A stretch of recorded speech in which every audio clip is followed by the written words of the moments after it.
नमस्कार दोस्तों, स्वागत है आप सभी का फिर से एक बार एक और नई वीडियो में। देखिए, आज हम इस वीडियो में बात करने वाले हैं टर्नर फर्स्ट ईयर वालों के बारे में। क्योंकि दोस्तों यहाँ पर देखिए महत्वपूर्ण क्या है, यह जो क्लासेस चल रहे हैं यह अत्यंत महत्वपूर्ण है।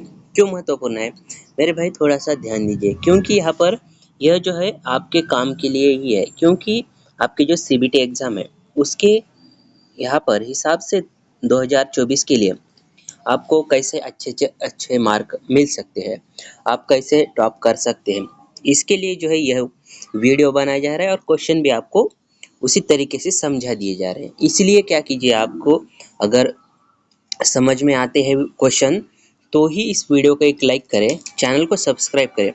अगर क्वेश्चन आपको समझ में नहीं आ रहे तो कमेंट में हमें ज़रूर बताइए कि आपका जो पढ़ाया हुआ है तो हमें कुछ भी समझ में नहीं आ रहा है, हमें क्या कीजिए कमेंट कर ज़रूर बताइए। और अगर आपको समझ में आ रहा है तो यह वीडियो जो है अपने दोस्तों के साथ ज़रूर शेयर कीजिए। तो चलिए आज की इस वीडियो को शुरू करते हैं। मेरा नाम है मनोज और आप देख रहे हैं डिजिटल मशीनिस्ट। देखिए यहाँ पर क्वेश्चन नंबर 80 तक हमने पिछली क्लास में लिए थे। अब उसके आगे के क्वेश्चन हम इस क्लास में लेंगे। देखिए यहाँ पर क्वेश्चन नंबर 81 क्या कह रहा है,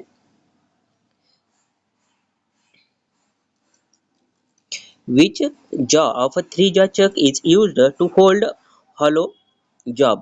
तीन जबड़े वाली चक के कौन से जबड़े द्वारा खोखले कार्यों को पकड़ा जाता है? Movable jaw, fixed jaw, external jaw, internal jaw. तो यहाँ पर क्या बोला गया है, देखिए यहाँ पर खोखला जॉब यानी क्या, सिलेंडर है, मान लीजिए ऐसा जॉब है। लेकिन यहाँ पर क्या है, यह जो है यह खाली जगह है। तो इस जॉब को कैसा पकड़ेंगे आप चक में? देखिए यहाँ पर मूवेबल जॉब तो नहीं आएगा, फिक्स्ड जॉब भी नहीं आएगा, यह दो भी नहीं आएगा। ये कहाँ पर आता है, ये वाइस में आता है। अब यहाँ पर देखिए एक्सटर्नल जॉब में पकड़ेंगे या इंटरनल जॉब में, क्योंकि वह जॉब कैसा है, खोखला है, तो उसको जो है हम कहाँ पर पकड़ेंगे, इंटरनल जॉब में। देखिए यहाँ पर हम अंदर से इसे जो है आसानी से पकड़ सकते हैं। जो भी यहाँ पर खोखले जॉब होते हैं यानी अंदर से खोखले होते हैं, वह जॉब कहाँ पर पकड़े जाते हैं, तो इंटरनल जॉब में पकड़े जाते हैं। देखिए नेक्स्ट क्वेश्चन क्या है, which material is used to make a body of a three jaw chuck? देखिए यहाँ पर जो थ्री जॉ चक होते हैं उसकी बॉडी किस मटेरियल से बनाई जाती है? Cast iron, cast steel, steel alloy या हार्डन स्टील। देखिए यहाँ पर आपका जो आपने ध्यान से देखा होगा तो यहाँ पर जो आपका यहाँ पर चक होता है उसके जो जॉ होते हैं वह कैसे होते हैं, हार्ड होते हैं। कैसे होते हैं, हार्ड होते हैं। आपने देख भी लिया होगा, ध्यान कीजिए, थोड़ा याद कीजिए। और यहाँ पर आपका जो बेड होता है वह उतना हार्ड नहीं होता है। आपका जो चक होता है वह भी क्या होता है, हार्ड नहीं होता है। तो यहाँ पर जो जॉ होते हैं वह क्या होते हैं, हार्ड होते हैं। तो यहाँ पर इसका मटेरियल कौन सा होता है, आपको अंदाजा आ जाएगा कि यहाँ पर इसका जो करेक्ट आंसर है वह क्या है, option number B, cast steel जो है यहाँ पर इसका मटेरियल आता है। कौन सा आता है, कास्ट स्टील। जो लेथ चक होता है और लेथ बेड होता है उसका मटेरियल कौन सा आता है, कास्ट आयरन। यह ध्यान में रखिए। चलिए नेक्स्ट क्वेश्चन देखते हैं अब।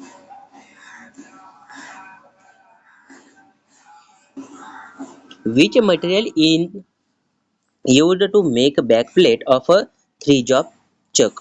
तीन जबड़े वाली चक की बैक प्लेट बनाने के लिए कौन सी सामग्री का प्रयोग किया जाता है? देखिए यहाँ पर क्या होता है, जो आपका चक होता है उससे उसके पीछे एक प्लेट होती है, उसको बनाने के लिए कौन सी मटेरियल का यूज किया जाता है? अगर आपने ध्यान से देखा होगा तो आपको मालूम चला होगा कि उसके पीछे भी एक प्लेट होती है ऐसा गोल वाला। अगर नहीं देखे तो आज जाके आप जो है कॉलेज में देख लीजिए, चक के पीछे यहाँ पर होती है। उसका मटेरियल कौन सा है, cast iron, cast steel, cast iron, alloy steel और रॉट आयरन।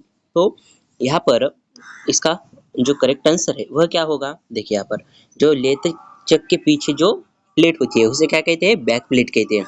तो उसका जो मटेरियल है वह क्या होता है, वह होता है option number B, cast iron होता है। कास्ट आयरन का एक महत्वपूर्ण यहाँ पर उद्देश्य क्यों है, कास्ट आयरन से क्यों बनाए जाते हैं, क्योंकि जितना भी वाइब्रेशन है वह क्या करता है, डैम्पिंग करता है, यानी ऑब्जर्व करता है। यानी अगर वाइब्रेशन भी होता है तो वह वाइब्रेट नहीं होने देता है। देखिए अभी दूसरा अगर कौन सा मेटल यहाँ पर हम लगाते हैं तो हार्ड मेटल लगाते हैं तो उसमें जो है क्या होगा, ज़्यादा वाइब्रेशन आ जाएगा, लेकिन कास्ट आयरन की वजह से क्या होता है कि उसमें कम से कम यहाँ पर वाइब्रेशन आता है, इसलिए कास्ट आयरन का यूज किया जाता है। यहाँ पर यह जो रॉट आयरन है इसका उपयोग कहाँ पर किया जाता है, यह भी क्वेश्चन आपको एग्जाम में पूछा जाता है। जो यहाँ पर क्रेन है, क्रेन के हुक्स बनाने के लिए, क्रेन के हुक्स बनाने के लिए जो यहाँ पर रॉट आयरन का यूज किया जाता है। चलिए नेक्स्ट क्वेश्चन देखते हैं। अब देखिए क्वेश्चन को ध्यान से समझेंगे तो आपको जो है यहाँ पर याद हो जाएगा, लेकिन अगर आप इसे बिना पढ़े ही अगर आप जल्दबाजी में आंसर करेंगे तो यहाँ पर आंसर नहीं होंगे, यह भी ध्यान रखिए। देखिए अब यहाँ पर ध्यान से सुनिए क्योंकि बहुत महत्वपूर्ण है। देखिए what is the name of the part marked as X in a three jaw chuck, X द्वारा तीन जबड़ी वाली चक कौन सा भाग चिन्हित है, यानी यह जो भाग है अंदर वाला उसे क्या कहते हैं, यानी यहाँ पर तो उसे कौन सा यहाँ पर नाम है, जॉज है, बैक प्लेट है, पिनियन है, क्राउन व्हील है। तो यह क्या है, तो इसका जो करेक्ट आंसर है वह क्या है, ऑप्शन नंबर आपका हो जाएगा यहाँ पर करेक्ट डी। यह क्या है, क्राउन व्हील है। यहाँ पर आप देख सकते हैं यह क्या हो गया, आपका क्राउन व्हील हो गया। चलिए नेक्स्ट क्वेश्चन देखते हैं।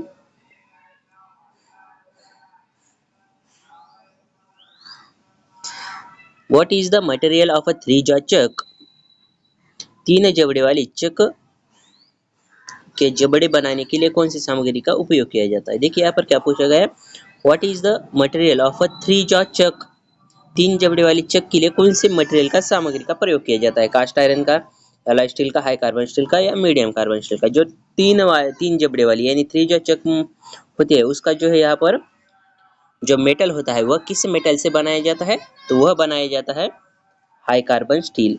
किससे बनाया जाता है, हाई कार्बन स्टील से बनाया जाता है। Which material used to manufacturing crown wheel of three jaw chuck, जो क्राउन व्हील होता है उसको बनाने के लिए यहाँ पर कौन सी सामग्री का यानी कौन से मटेरियल का उपयोग किया जाता है क्राउन व्हील बनाने के लिए।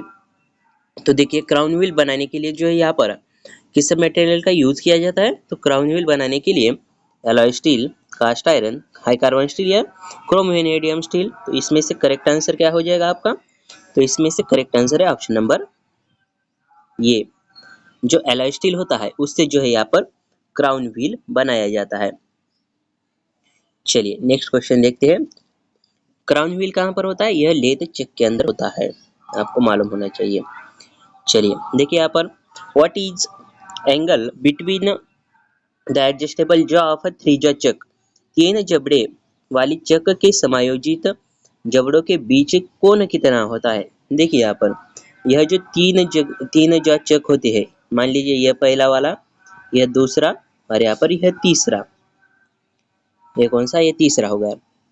और यहाँ पर सर्कल का कितना होता है, 360 डिग्री एंगल होता है। तो 360 डिवाइडेड बाय 3 कीजिए, आपको जो है इसका आंसर बनाया आ जाएगा। देखिए 3 एक आ गया, यहाँ पर 3 दूने 6 और यहाँ पर 0 एज इट इज आ जाएगा। तो यहाँ पर 120 कहाँ पर है हमारा आंसर, ऑप्शन नंबर डी यहाँ पर बिल्कुल करेक्ट आंसर हो जाएगा। तो ऐसे यहाँ पर थोड़ा सा दिमाग लगाकर आंसर आपको निकाल सकते हैं, इसको कोई याद करने की जरूरत नहीं, कुछ भी नहीं है। तो ऐसा क्योंकि यह बहुत आसान आसान क्वेश्चन है, आपको भी मालूम है। चलिए अब देखते हैं क्वेश्चन नंबर 88 क्या कह रहा है।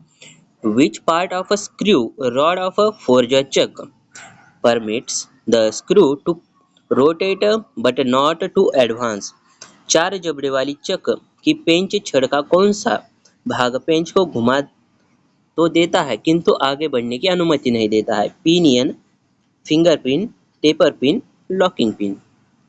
तो यहाँ पर क्या पूछा गया है, देखिए यहाँ पर ध्यान से क्वेश्चन को फिर से एक बार समझिए। विच part of a screw rod of a four जा चक, यानी फोर जा चक में ऐसा कौन सा यहाँ पर स्क्रू रॉड है। परमिट स्क्रू टू रोटेट, यानी रोटेट होने की परमिशन तो देता है, बट नॉट टू एडवांस, यानी आगे बढ़ने की जो है यहाँ पर परमिशन नहीं देता है। तो वह कौन है? हमने ऑप्शन बता दिए हैं, तो इसका आंसर भी आप सुन लीजिए। तो वह है फिंगर पिन जो है वह क्या करता है, 4 जबड़े वाली चक्की पेंच की छड़ का कौन सा हिस्सा है? वह फिंगर पिन है, जो कि भाग पेंच को घुमाने देता है किंतु आगे बढ़ने की अनुमति नहीं देता है। क्या करता है? अनुमति नहीं देता है। चलिए अब नेक्स्ट क्वेश्चन देखते हैं। देखिए यहाँ पर question number 89, what is type of lathe bed, यानी यह जो लेथ बेड है यह कौन से प्रकार का बेड है? वी बेड है, गैप बेड है, फ्लैट बेड वे है, या कॉम्बिनेशन बेड है? यानी यह जो आकृति में आप बेड देख रहे हैं यह कौन सा बेड है? तो देखिए इसका जो करेक्ट आंसर है वह है ऑप्शन नंबर डी। यह क्या है? कॉम्बिनेशन बेड है। चलिए अभी क्या करते हैं, हम नेक्स्ट क्वेश्चन देखते हैं। देखिए यह क्वेश्चन जो है अत्यंत महत्वपूर्ण और इम्पोर्टेंट क्वेश्चन है, इसे थोड़ा ध्यान से देखिए। What is the name of the part compound rest marked as X, X द्वारा कंपाउंड रेस्ट के चिन्हित भाग का नाम क्या है? यानी यहाँ पर जो यह चिन्हित भाग का नाम पूछा गया है इसका नाम क्या है? जिब है, टॉप स्लाइड है, क्रॉस स्लाइड है, स्वेल बेस है। तो आपको मालूम है इसका करेक्ट आंसर, बताने की जरूरत नहीं है, फिर भी हम आपको बता देते हैं। इसका जो करेक्ट आंसर है वह क्या है? स्वेल बेस है, क्योंकि यह जो है यहाँ का क्या करता है, आपका जो कंपाउंड रेस्ट है उसको क्या करता है? घुमा देता है, इसे स्वेल बेस कहते हैं। आपका यह जो है यह जिब हो गया। टॉप स्लाइड कौन सा हो गया? आपका यह टॉप स्लाइड हो गया, यह हो गया आपका टूल पोस्ट, और यह क्या है? यह क्रॉस स्लाइड है। तो चलिए सब कुछ पार्ट हमने आपको बता दिए है। इसी बात पर जो है अगर वीडियो पसंद आया तो ही इस वीडियो को क्या कीजिए, एक लाइक कीजिए। चैनल को अगर आपने अभी तक सब्सक्राइब नहीं किया है तो ज़रूर कीजिए, और यह वीडियो अपने दोस्तों के साथ ज़्यादा से ज़्यादा शेयर कीजिए। तो चलिए मिलते हैं अगली वीडियो में किसी और खास क्वेश्चन के साथ। तब तक के लिए जय हिंद, जय भारत।